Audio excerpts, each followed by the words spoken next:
नमस्कार। स्वदेश न्यूज के खास कार्यक्रम छत्तीसगढ़ की बात में आप सभी का बहुत बहुत स्वागत है।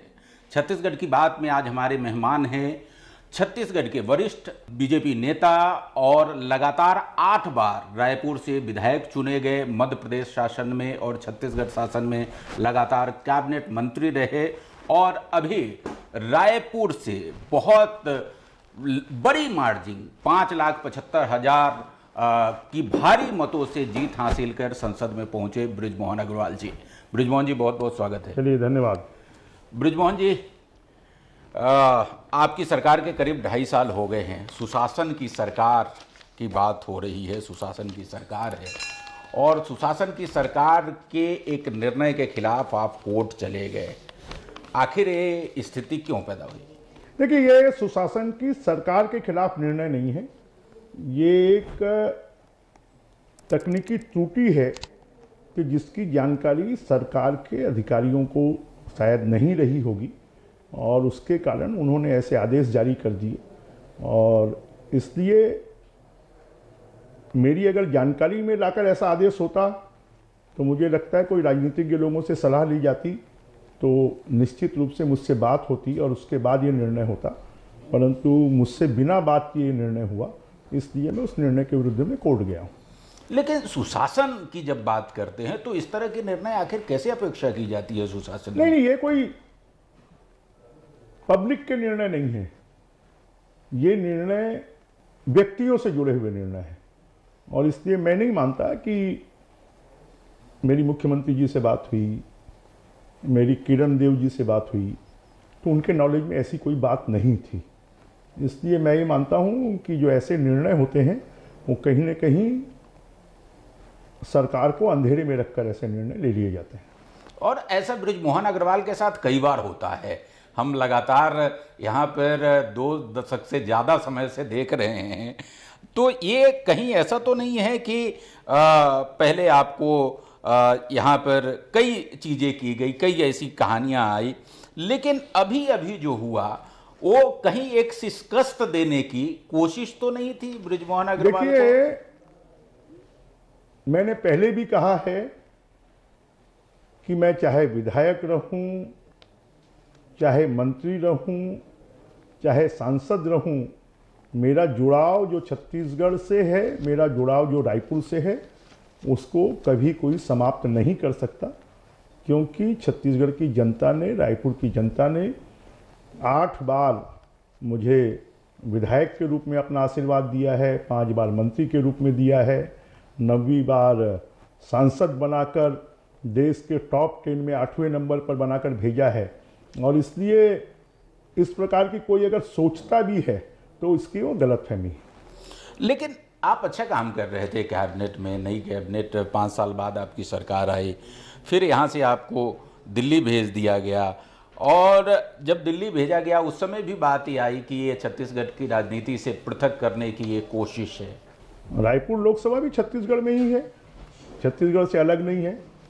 अब पहले छोटे कैनवास में काम करते थे, अभी बड़े कैनवास में काम करने का अवसर मिला है, तो अलग करने का क्या, बल्कि और ज़्यादा इन्वॉल्वमेंट कि अब छत्तीसगढ़ के हितों के लिए पहले छत्तीसगढ़ में मुद्दे उठाते थे, लड़ाई लड़ते थे, अब देश के स्तर पर बात करेंगे तो छत्तीसगढ़ का और ज़्यादा फायदा होगा। इसलिए छत्तीसगढ़ से अलग करने की बात करना मुझे लगता है कि छोटी समझ है। हाँ, वो तो हम देखते हैं कि आप जो है अब लोकसभा में भी दहाड़ते हैं और पूरा देश देखता है, लेकिन आखिर ऐसी क्या परिस्थिति आ गई थी कि कैबिनेट से एक कहानी ये भी चलती है कि कैबिनेट में आपकी और ओपी चौधरी जी की कुछ बहस हो गई थी, आप दोनों भिड़ गए थे, चीज़ें वहीं से बिगड़ गई? देखिए, ये सब चलते रहता है, ये सामान्य बात है और मुझे लगता है कि जो कैबिनेट है वो जो भी निर्णय करती है वो सर्वसम्मति से करती है, उसमें कोई विभाजन नहीं होता है और इस प्रकार की बातें और अफवाहें और लोगों के अपने अपने सिफुगे ये चलते रहे हैं, चलते रहेंगे। जो सक्रिय रहेगा, जो काम करेगा, उसी के बारे में चलेंगे। और बृजमोहन जी को लेकर के तो खूब ही चलता रहता है। ये तो चलता रहता है, ये कोई राजनीति में नई चीजें नहीं है, राजनीति में सामान्य बात है। आप जो देश के टॉप विनिंग जो कैंडिडेट थे उसमें से आप थे 8वें नंबर पे 5,75,000 से। जीत करके गए थे, इतने सीनियर थे, मध्य प्रदेश में आप मंत्री रहे, छत्तीसगढ़ में लगातार मंत्री रहे, उसके बाद एक स्वाभाविक दावेदार के तौर पे माना जाता था कि केंद्र में आपको मंत्री पद मिलेगा, लेकिन वहाँ नहीं हो पाया, जो भी समीकरण रहा। बीजेपी में हमारे बारे में निर्णय हम नहीं करते हैं, हमारे बारे में निर्णय शीर्ष नेतृत्व करता है। और शीर्ष नेतृत्व ने तो आज तक बहुत विश्वास किया है कि 8 बार विधायक के लिए नॉमिनेट टिकट देना, 5 बार मंत्री बनाना, 9वीं बार सांसद बनाना।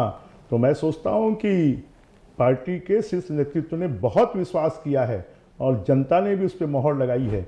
इसलिए मैं ये मानता हूं कि पद और प्रतिष्ठा जो है वो आने जाने वाली चीज़ें हैं, परंतु जनता का जो प्रेम, स्नेह और आशीर्वाद है वो परमानेंट है और वो लगातार मिल रहा है।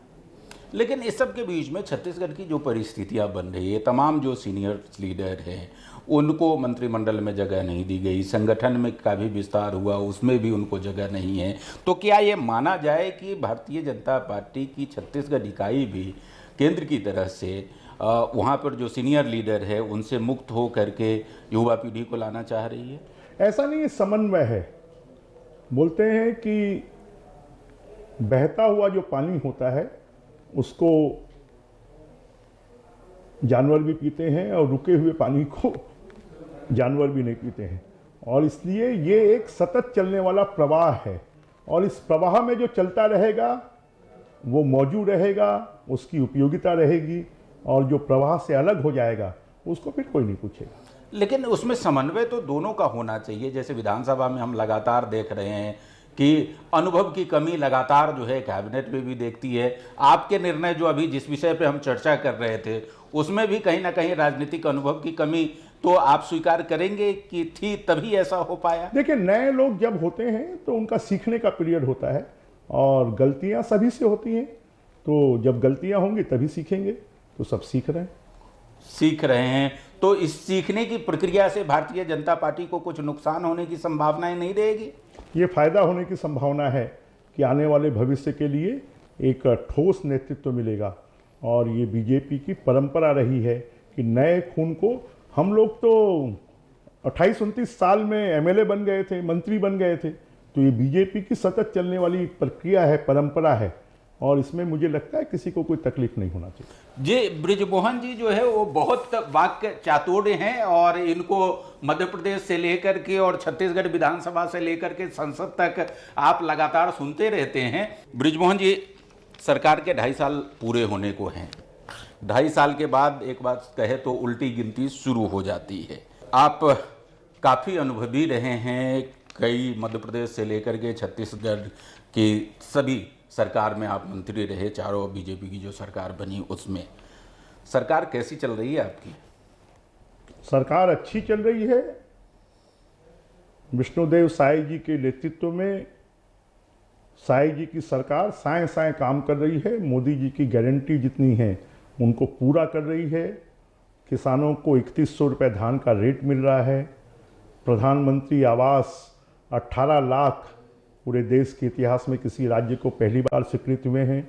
जल जीवन योजना में लोगों के घरों में नल लग रही है, लोगों को मुफ्त में चावल मिल रहा है, और साथ में जो इंफ्रास्ट्रक्चर है उसके क्षेत्र में भी केंद्र के द्वारा, रेलवे के क्षेत्र में भी केंद्र के द्वारा बम्पर पैसे दिए जा रहे हैं। और छत्तीसगढ़ में भी सड़कों का जाल बिछ रहा है, रेलवे का नेटवर्क बिछ रहा है, और लोगों के काम बहुत तेज़ी से हो रहे हैं। अच्छी सरकार चल रही है। लेकिन इस सब के बावजूद बाकी दूसरे लोगों को तो छोड़ दे, कांग्रेस की बात ही मैं नहीं करूंगा। आपके अपने ही लोग ननकी राम कंवर जैसे सीनियर बीजेपी नेता सरकार के खिलाफ मोर्चा खोल देते हैं, धरने पर बैठते हैं, भ्रष्टाचार के आरोप लगाते हैं, बीजेपी के और नेता भ्रष्टाचार के आरोप लगाते हैं। तो ये क्यों हो रहा है फिर सब कुछ? देखिए, जब विपक्षी दल कमजोर होता है तो फिर अंदर से ही लोगों को लगता है कि अब हमको सरकार को सुझाव देना चाहिए। बीजेपी के जो लोग कहते हैं, बोलते हैं, उसको सरकार का विरोध नहीं है। वो तो चाहते हैं कि हमारी सरकार है, हमारी पार्टी की सरकार है, हमारी अपनी सरकार है, तो सरकार अच्छी चलनी चाहिए। और कहीं पर वहाँ पर कमियां हैं, कमजोरियां हैं, तो बीजेपी के लोग सुझाव देते हैं, और सुझाव देकर सरकार ठीक तरीके से चले, अच्छे तरीके से चले, जनसेवा ठीक से हो पाए, इसके लिए काम करते हैं। इतने अच्छे सुझाव दे देते हैं कि विपक्ष के तरफ से आपके एक सीनियर विधायक जो आपके साथ कैबिनेट मंत्री भी थे, उनको ऑफर आ जाता है कि आप बीजेपी को तोड़ करके आइए, हम आपको नेतृत्व में सरकार बनाएंगे। अरे ये सब तो राजनीति में चुहलबाजी चलती रहती है। ये हम लोगों ने मध्य प्रदेश की विधानसभा में भी देखा है, यहाँ की विधानसभा में भी देखा है। ये सब कोई वास्तविकता नहीं होती है, ये तो हंसी मजाक और चुहलबाजी का केंद्र होता है। जी लेकिन ये बताइए, आप सीनियर लीडर हैं, कुछ कमियां तो दिख रही होगी जिसको ठीक करने का आप सुझाव दे सकते हैं। निश्चित रूप से वो सुझाव आपके कैमरे पे देने की जरूरत नहीं है, यहाँ पर हमको देने की जरूरत है, वहाँ पर हम देते हैं और देते रहेंगे। अभी एक आपके सीनियर लीडर ने कहा कि मोहब्बत और भ्रष्टाचार कभी खत्म नहीं होता, केवल बाबू बदल जाते हैं। ये आपके सरकार के संदर्भ में पूछे गए एक सवाल का जवाब वो दे रहे थे। ये उनके विचार हैं और बहुत कुछ वास्तविकता भी है। तो ये सब आदि अनादि काल से चलता रहा है और आगे भी चलता रहेगा। तो सुशासन के सरकार में तो इसमें कमी आनी चाहिए, रोक लगनी चाहिए। कमी आ रही है, पर उन्होंने यही तो कहा है ना, उन्होंने ये थोड़ी कहा है। उन्होंने जो कहा है, मुझे लगता है कि ये एक मुहावरा है और उस मुहावरे को, एक लोकोक्ति को उन्होंने बोला है। जी, बस्तर में नक्सल मोर्चे पे काफ़ी काम हुए हैं। डेडलाइन भी एक रखी गई है कि 31 मार्च तक ख़त्म कर दिया जाएगा नक्सलवाद देश से, और बहुत कुछ उसमें सफलता भी मिली है, इससे इनकार नहीं किया जा सकता। लेकिन एक बात है जो कही जा रही है कि बस्तर को खाली अदानी के लिए कराया जा रहा है। अब लोग अपनी कल्पना कुछ भी कर सकते हैं, परंतु छत्तीसगढ़ के विकास में सबसे बड़ा दंश, सबसे बड़ी बाधा, सबसे बड़ा कोई रोक था तो वो नक्सलवाद था।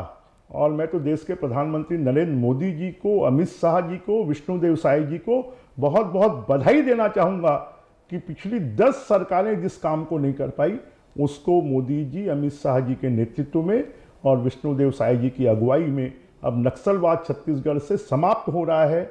हमारे जंगलों में रहने वाले, गिरी कंदराओं में रहने वाले, आर्थिक रूप से कमजोर हमारा जो वनवासी समाज है, हमारा आदिवासी समाज है, अन्य समाज के जो लोग हैं, जो बस्तर में विकास से और सरकार की योजनाओं से मरहूम हो रहे थे, अब नक्सलवाद समाप्त होगा तो उसका फायदा सबको मिलेगा और इसके लिए मैं सभी को बधाई देता हूँ।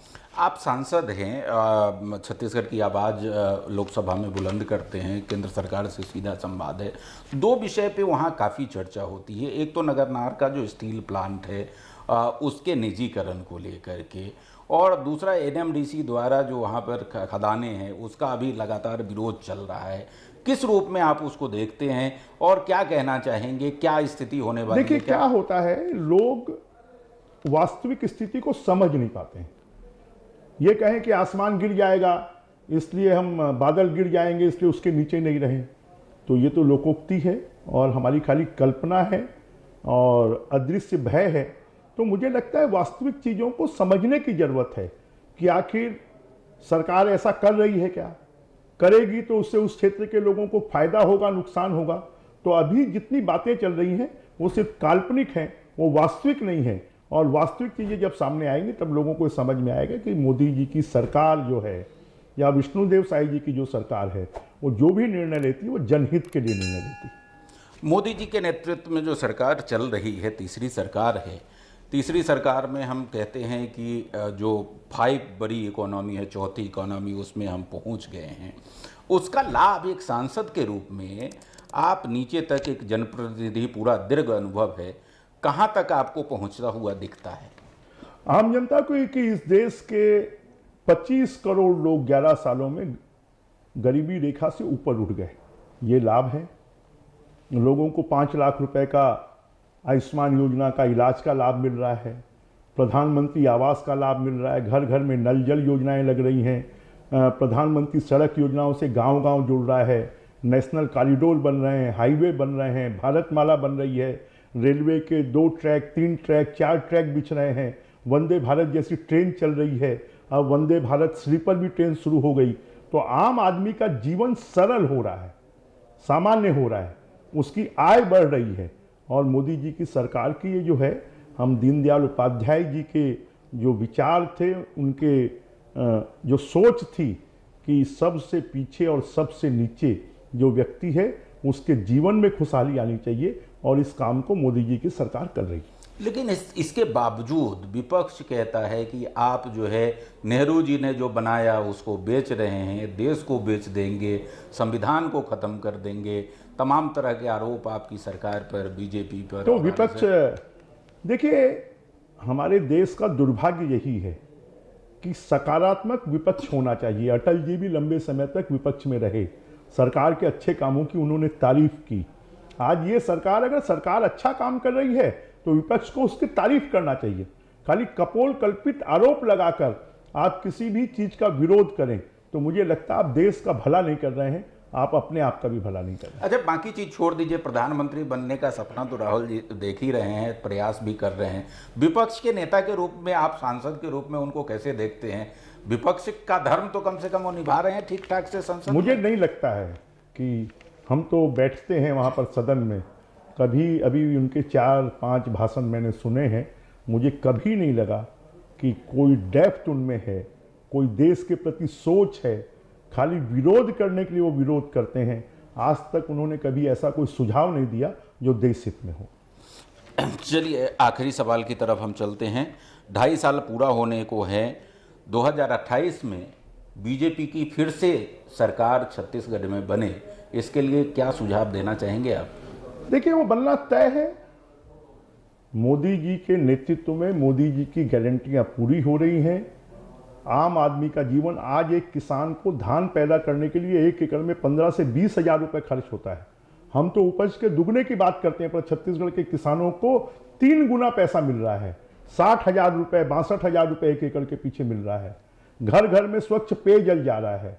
प्रधानमंत्री आवास बन रहे हैं। साथ में लोगों को जीवन जीने के लिए मजदूरों को 10,000 रुपये साल का मिल रहा है। माता बहनों को मातृवंदन योजना में 1,000 रुपये मिल रहा है। गांव-गांव में सड़कों का जाल बिछाया जा रहा है। हमारे नेशनल कॉरिडोर बन रहे हैं। तो निश्चित रूप से सरकार इन कामों को और तेजी से, अब आवश्यकता इस बात की है कि छत्तीसगढ़ में हम अच्छे एजुकेशनल इंस्टीट्यूट और अच्छे हेल्थ के इंस्टीट्यूट लाएं और यहाँ के नौजवानों को रोजगार ज़्यादा से ज़्यादा दे पाएं, इस बात की आवश्यकता है और उस दिशा में सरकार काम कर रही है। बजट आने वाला है केंद्र का, उम्मीद करें जो आप 2 महत्वपूर्ण चीजें निश्चित रूप से केंद्र के बजट में भी इसके लिए सहायता मिलेगी और राज्य के बजट से भी इन योजनाओं के लिए पैसा होगा। 2028 के विधानसभा चुनाव में आप फाइट करेंगे या लोकसभा चुनाव? अब ये मेरा इस बारे में जो भी निर्णय है वो हमारा शीर्ष नेतृत्व लेगा। उनका जो निर्देश होगा, जो आदेश होगा, उसका मैं पालन करूंगा। आखिरी सवाल आपसे, जो जिस मुद्दे को लेकर के आप अभी न्यायालय में गए हैं, वो फाइट जारी रहेगी या फिर बड़े नेताओं के बातचीत से, समन्वय से वो खत्म हो जाएगा? अब न्यायालय में गए हैं तो न्यायालय का जो निर्णय होगा वो स्वीकार होगा। जी, तो बृजमोहन अग्रवाल जी, सीनियर बीजेपी लीडर, बड़ी हुई बेबाकी तरीके से इन्होंने तमाम मुद्दों पर अपना पक्ष रखा, जैसा कि हमेशा बोलते रहे हैं। हम इनके स्वस्थ और मंगलमय जीवन के साथ और बहुत ही उज्जवल राजनीतिक भविष्य की कामना करते हैं। बहुत बहुत धन्यवाद, आपने समय दिया। चलो शेखर जी। ऐसे ही वीडियोस के लिए लाइक करें, शेयर करें, फॉलो करें। YouTube पर जाकर सब्सक्राइब कर बेल आइकन दबाना ना भूलें और ताजा अपडेट्स के लिए स्वदेशलाइव.com पर जरूर जाएं।